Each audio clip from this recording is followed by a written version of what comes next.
Ça va être une vidéo compliquée? Compliquée, c'est-à-dire? C'est-à-dire que je te vois venir avec tes questions compliquées. Pour une fois que tu réponds à des questions et que tu n'en poses pas toi. Ouais, j'avoue. Coucou tout le monde, alors aujourd'hui je suis avec une magnifique personne que vous connaissez très certainement parce que finalement c'est plus toi qui as parlé de moi qu'inverse. C'est vrai. Donc Laetitia de la chaîne Le Corps, la Maison de l'Esprit. Et je l'ai embarqué, j'ai réussi à t'embarquer dans une petite interview.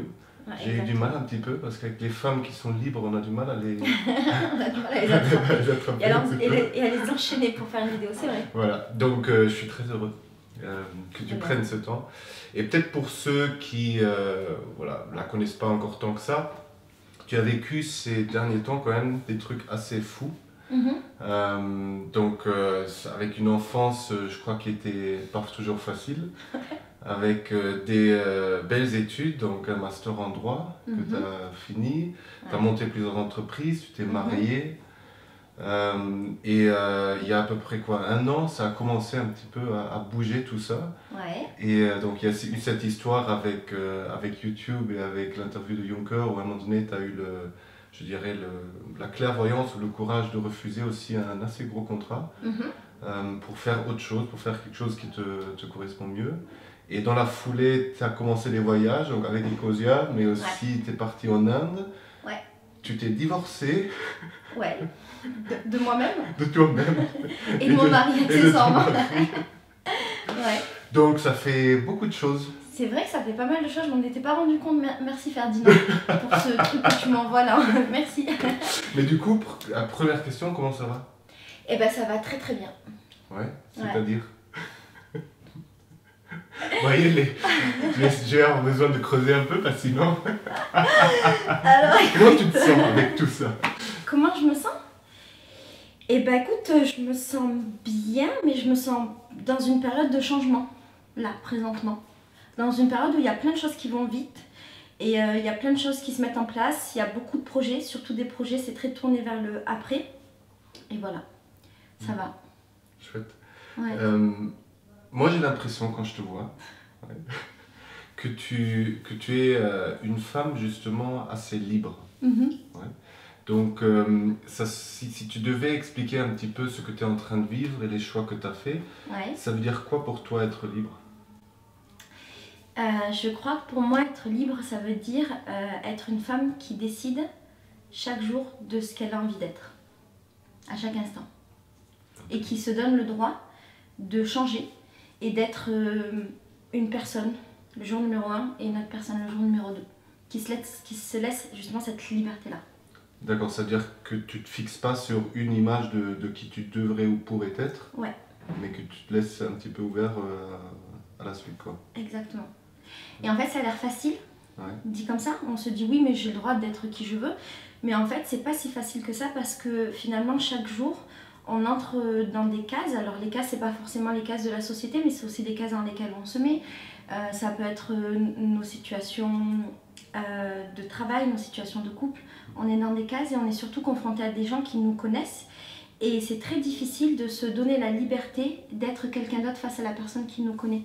D'accord. Par exemple... t'as un exemple? Oui, ben, moi j'étais mariée pendant 8 ans. Et donc mon mari me connaissait très bien et je le connais aussi très très bien. Et du coup, le fait qu'on se connaisse parfaitement, je trouve que ça nous enlève la liberté de changer du jour au lendemain. Tu comprends? Par exemple, moi je vais me définir d'une certaine manière, lui va me définir d'une autre. Donc il y a déjà 2 définitions de qui je suis. Et peut-être que demain j'aurai envie de me définir d'une autre manière. Ben, l'autre va me renvoyer une image qui fait que je ne peux pas avoir cette nouvelle définition parce qu'il sait que c'est pas moi. Tu comprends? D'accord. En tout cas, ça ne correspond pas à ce que lui, à l'image qu'il a de toi. Ouais, mais le fait d'être ensemble, l'image qu'il a de moi, il me la renvoie en permanence. Et ça ne va pas me donner la liberté de décider comme ça, sur un coup de tête, j'ai envie d'être différente. Et c'est pour ça que je dis que pour moi, aujourd'hui, et la définition peut changer tout le temps, mais pour moi aujourd'hui, la liberté et ma liberté, c'est de choisir qui je suis, indépendamment de tout ce qu'il y a autour. Tout ce qu'il y a autour, d'accord. Donc, et aujourd'hui, avec ce qui s'est passé, tu te sens libre? Ben là, je suis en plein divorce. D'ailleurs, je parle de tout ça dans ma vidéo de ce matin. Là, je suis en plein divorce et donc je me retrouve dans un truc où je suis de nouveau seule. Et moi, si tu veux, j'ai toujours été plus ou moins en couple. C'est-à-dire, j'ai 33 ans et j'ai été 12 ans en couple. Et pendant 12 ans, je me suis construite autour du nous, tu vois. Et donc, chaque choix que je faisais, c'était un choix pour deux. Ou c'était un choix pour, voilà, pour l'entité. Et aujourd'hui, je me retrouve dans une situation où je suis toute seule et où chaque micro-choix de mon quotidien et de mes journées, je ne le fais que pour moi. C'est une liberté qui est énorme, que je prends, que j'accueille et que j'expérimente en ce moment. Tu as des exemples de choix clés qui t'ont aidé justement à te sentir plus libre? Je sais pas si j'ai des exemples. En fait, c'est des exemples qui sont à la fois hyper insignifiants et à la fois merveilleusement importants. Tu vois, par exemple, quand j'étais en Inde, j'étais toute seule. Et chaque matin, je me réveillais en me disant, mon Dieu, j'ai tellement de chance. Parce que dans cette journée, chaque seconde, elle est à moi. Chaque choix que je vais faire est à moi. Et c'est des trucs tout basiques. Par exemple, se lever à l'heure qu'on veut pour faire ce qu'on veut. Aller où on veut. Manger au moment où on a envie. Ne pas manger si on n'a pas envie, tu vois, des petits micro-choix comme ça.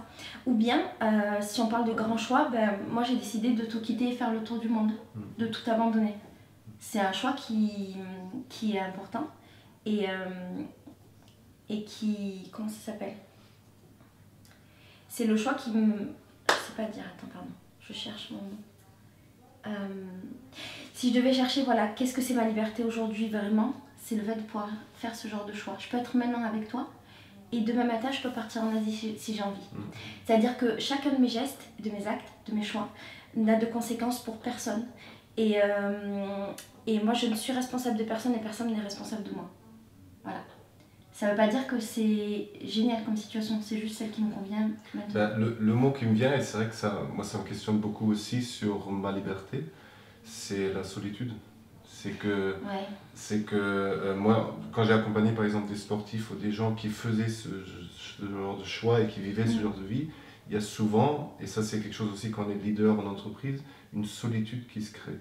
Tu vois, avec justement, on s'écarte un petit peu, on n'est plus responsable, comme tu dis, des autres et tout ça. Donc, du coup, moi je m'interroge, et peut-être c'est aussi une question que j'aimerais te poser, c'est quel lien, est-ce qu'il y a un lien entre liberté et solitude, ou est-ce que forcément, si on est plus libre, on devient plus seul? Je sais pas trop. Je t'avouerais que la solitude, je l'ai un tout petit peu vécue quand j'étais en Asie. Tu sais, je suis partie 4 mois et le premier mois et demi, j'ai été accompagnée et la deuxième partie du voyage, donc pendant un mois et demi, j'étais seule. Et en fait, j'ai connu la solitude parce que j'étais vraiment seule. Et c'était paradoxal parce que j'étais hyper entourée en permanence. En plus, j'étais en Inde, il y a 1 milliard d'habitants. J'étais hyper entourée, mais j'étais très seule et cette solitude, elle était nécessaire. Alors, pour l'instant, elle est nécessaire pour moi, elle est vitale. J'ai besoin d'être seule et de ne m'occuper que de moi. Après, oui, effectivement, ça va apporter peut-être de la solitude plus tard. Est-ce que ça va de pair ou pas? Je ne saurais pas te répondre. J'ai l'impression que c'est une phase à passer pour pouvoir être mieux capable d'être avec les autres après. Tu vois, c'est comme si j'avais besoin de redéfinir celle que j'étais, de comprendre qui je suis, qu'est-ce que je veux pas, pour être mieux capable d'être avec l'autre. Mais je suis obligée de passer par cette phase. Et d'une certaine façon, tu le fais déjà, parce que là, tu es en tournée pour ta tournée Pique-Nique Zéro Déchet, qui se fait en collectif. Ouais. Donc finalement, tu acceptes déjà d'être avec l'autre, non? Ouais, c'est pas facile tous les jours. Hein. Même si je vis avec toi, que t'as mec merveilleux, t'aimes beaucoup, mais c'est pas facile. Non, de temps en temps, on se supporte plus, c'est normal. Non, mais tu sais, c'est dur pour moi parce que j'étais pendant 1 mois et demi toute seule. Et quand je suis revenue, bam, j'ai commencé à tourner et je vis avec 7 êtres humains qui sont responsables de moi et je suis responsable d'eux. Et chacun des choix qu'on fait tous a une conséquence sur les autres. C'est terrible, mais c'est hyper intéressant. Par contre, je me languis, même si je vous aime de tout mon cœur, je me languis d'être de nouveau seule avec moi-même. Ouais. Tu parles aussi beaucoup de bonheur dans toutes tes vidéos, c'est un petit peu la grande thématique. Du coup, est-ce que par rapport à ce choix de liberté, de solitude un petit peu aussi voulu, t'es plus heureuse avec ça ou qu'est-ce qui... Eh ben écoute, le truc...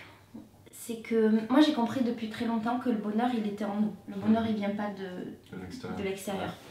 Mais c'est vrai que quand tu vis avec les autres tout le temps, et notamment moi quand le fait d'être en couple, je vais pas dire que mon bonheur était dépendant ou interdépendant de l'autre, mais ton bonheur tu le construis avec l'autre. Et tu vois ça vient comme ça en fait. Je le vois un peu comme un fil entre les deux.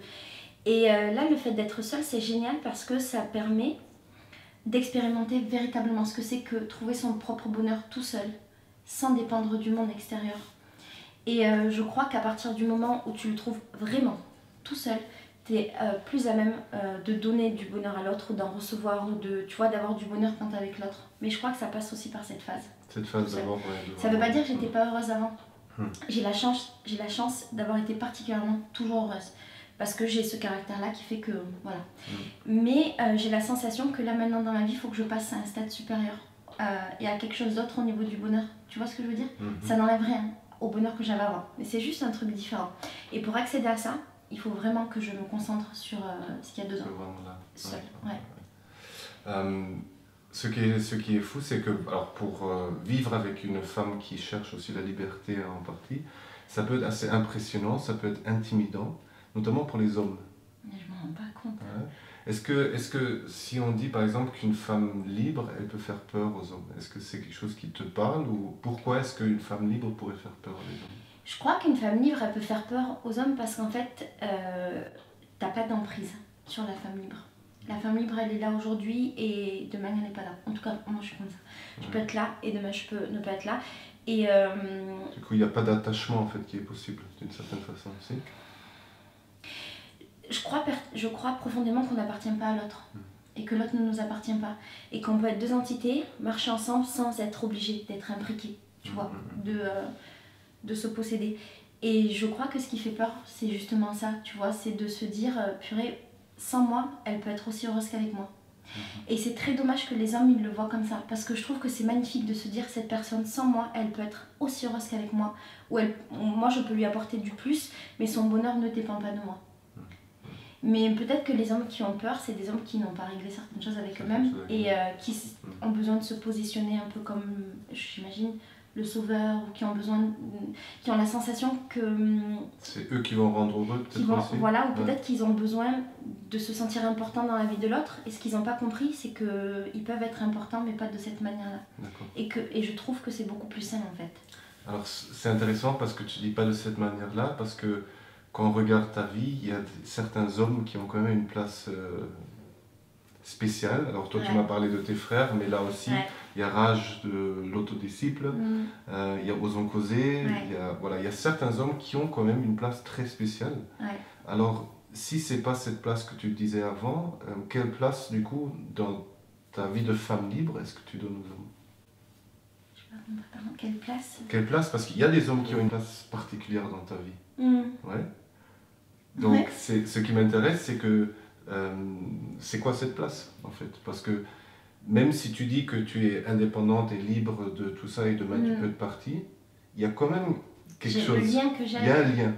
Et c'est ça qui pourrait être intéressant aussi pour les hommes qui nous regardent, de voir quel est le lien en fait qu'on peut avoir avec une femme libre. En dehors du lien amoureux, tu veux dire? Pas forcément amoureux, ouais.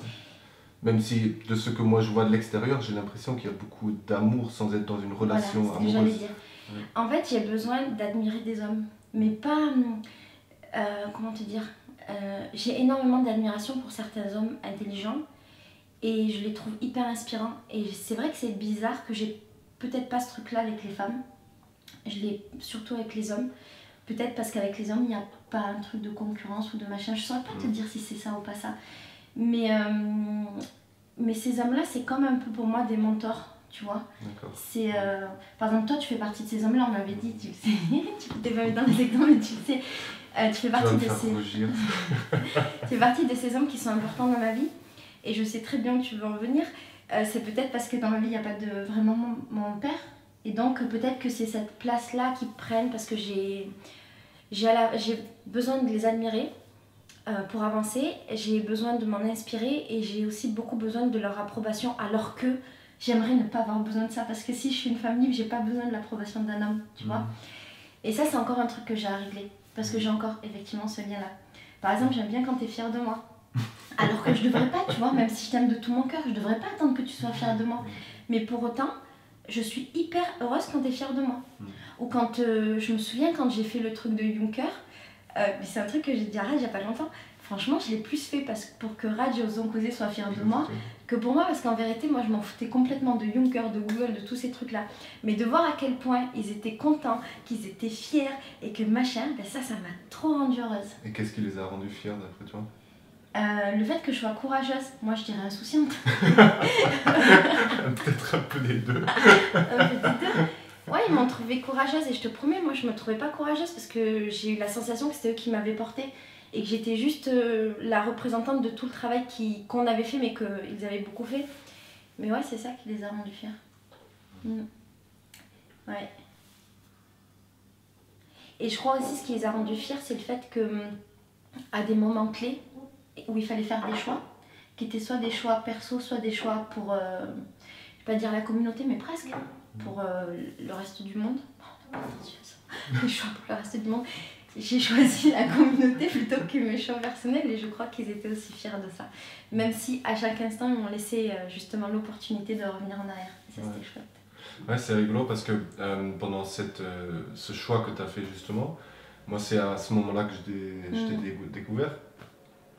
Et je connaissais pas toute l'histoire derrière, je savais pas qu'il y avait d'autres personnes derrière.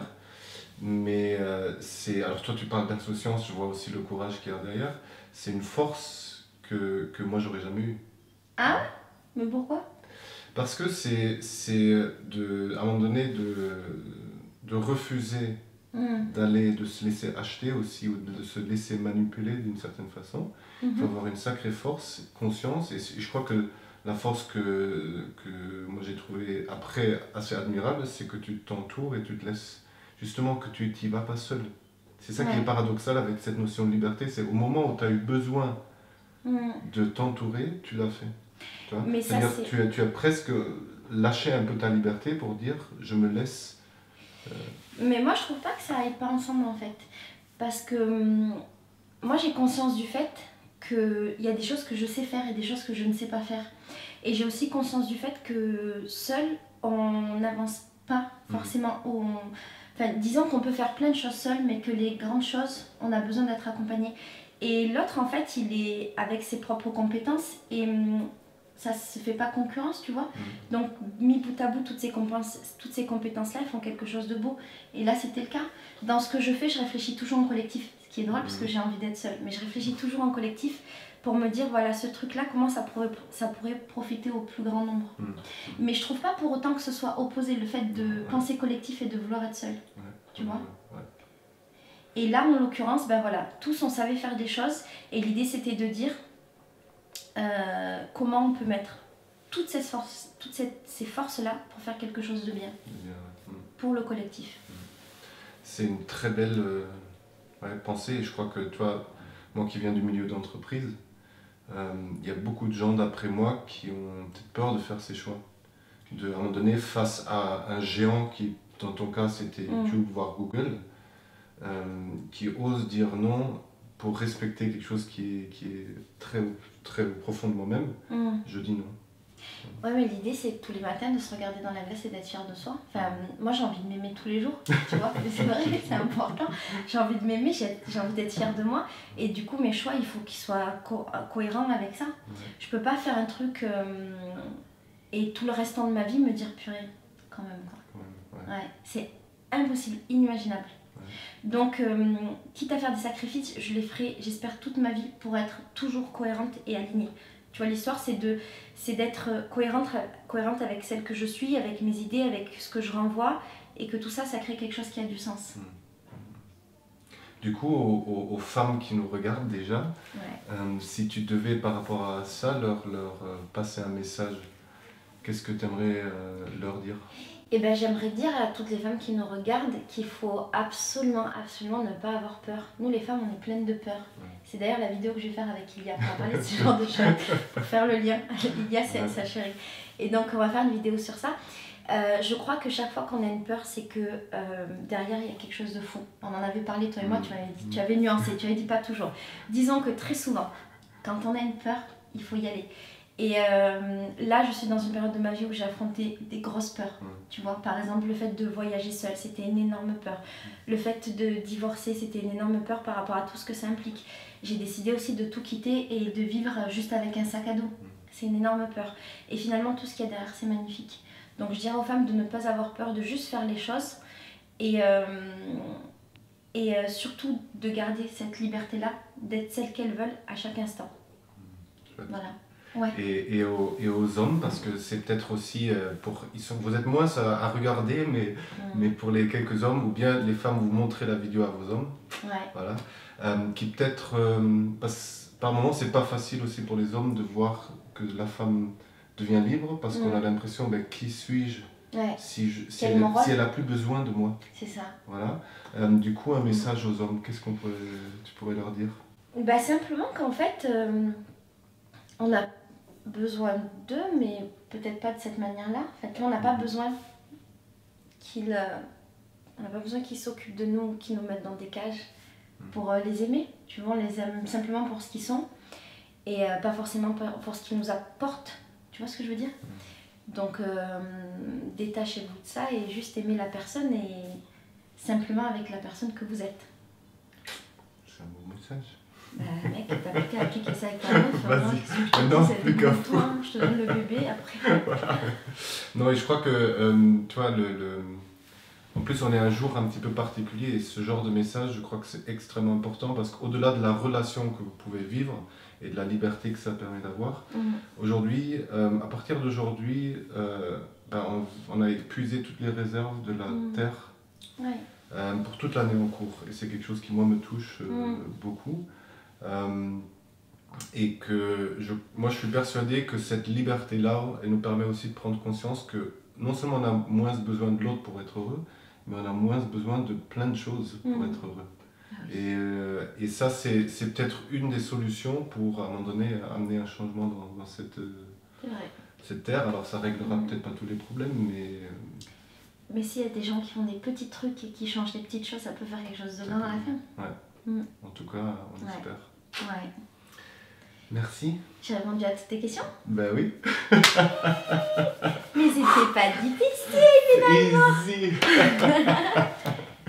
Est-ce que du coup c'était de ce type de choses que tu voulais parler ou est-ce qu'on n'est pas parti plus loin machin? Non, je crois que tu vois, c'est vraiment ça l'important, c'est que cette liberté, notamment dans le couple, mais aussi par rapport à l'entreprise, par rapport à des entités comme toi tu l'as vécu avec Google, ça peut faire hyper peur de dire je reprends mon pouvoir, je reprends la liberté. Et comme tu dis, il y a des sacrifices forcément. Toujours. Voilà, il y a des choses qu'on va abandonner, il y a un lâcher prise. Mais au final, et toi tu es l'exemple, on voit quelqu'un qui en parle.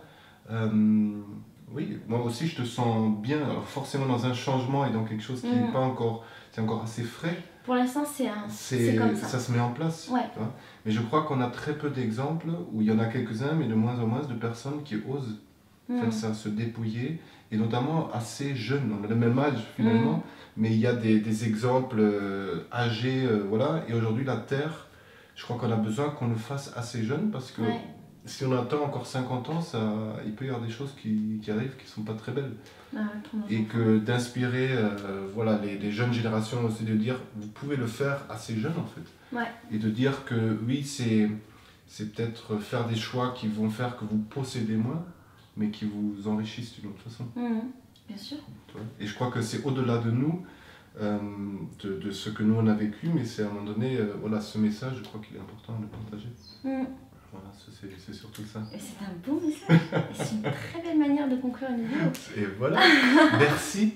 Parce que moi aussi, j'attends un peu d'approbation de sa part. Donc, si elle me dit ça, elle me fait du bien. On a fait du bon travail, moi. Yes. On vous fait un gros bisou. Ciao. Ciao.